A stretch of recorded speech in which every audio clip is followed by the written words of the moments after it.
ఎంసెట్ స్ట్రెస్సా? టెస్టానిక్.ai ని ట్రై చేయండి. Free mock test, custom test, AI insights మరియు పర్ఫార్మెన్స్ ట్రాకింగ్ కూడా. Register now. Actually to be frank రిఫరెన్స్లు కూడా ఏం తీసుకోలేదండి.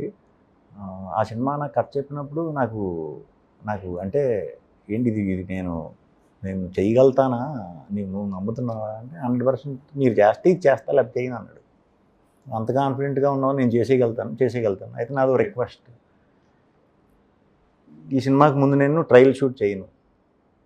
చాలా గెటప్లు ఉన్నాయి కాబట్టి కాస్ట్యూమ్ ట్రయల్స్, లేకపోతే లేడీ గెటప్, మేకప్, లేడీలా తయారయ్యి నేను చేయను. చేస్తే డైరెక్ట్ షూట్కి వెళ్ళిపోవటమే. నేను ముందు చేసి మళ్ళీ అది షూట్ అవ్వలేదని నేను ఫీల్ అయ్యి ఈ ఆలోచనలు రానివ్వద్దు. ఈ సినిమాను ఒక పాజిటివ్ మైండ్తో చేద్దాం అనుకుంటున్నాను. ఏదైతే అదే, అంతేగాని ముందే నేను చూసుకుని దీనికంటే ఇలా ఉంటే బాగుండు, అలా ఉంటే బాగుండు అవ్వకూడదు అని అసలు ఆ సినిమాకి ఇలా ఉంటుంది అని బొమ్మలు ఉన్నాయి, కానీ నా బొమ్మలతో ఏం పెద్ద ప్రయోగాలు చేసుకోలేదు.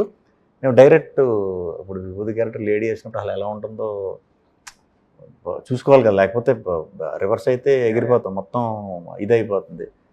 అదొకటి భయం ఉండి నేను అది మాత్రం చచ్చిన నువ్వు నన్ను నమ్ము బాగుంటాను దాంట్లో, మనం ముందు మాత్రం చెయ్యొద్దు, ఏమో తేడా వస్తే మళ్ళీ మనం ఎంచుకోలేము, చేయలేము, ధైర్యంగా చేయలేము.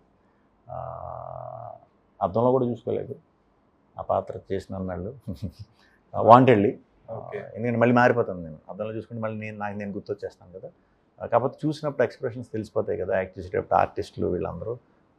మాకు రీతు వర్మ హీరోయిన్, నాకు మా ఫస్ట్ సినిమా కూడా కలిసి చేసాం. తను వెరీ ఓపెన్గా చెప్పిన చాలా బాగుంది గెటప్, చాలా బాగుంది అంటే ఓకే అనుకున్నాం. తర్వాత మీరా గారు ఇలా స్లోగా ఒక్కొక్కళ్ళు వచ్చి చూసి చెప్పేసరికి ఓకే ఇదేదో వర్క్ అవుతుంది అనమాట, కాన్ఫిడెన్స్ వచ్చింది.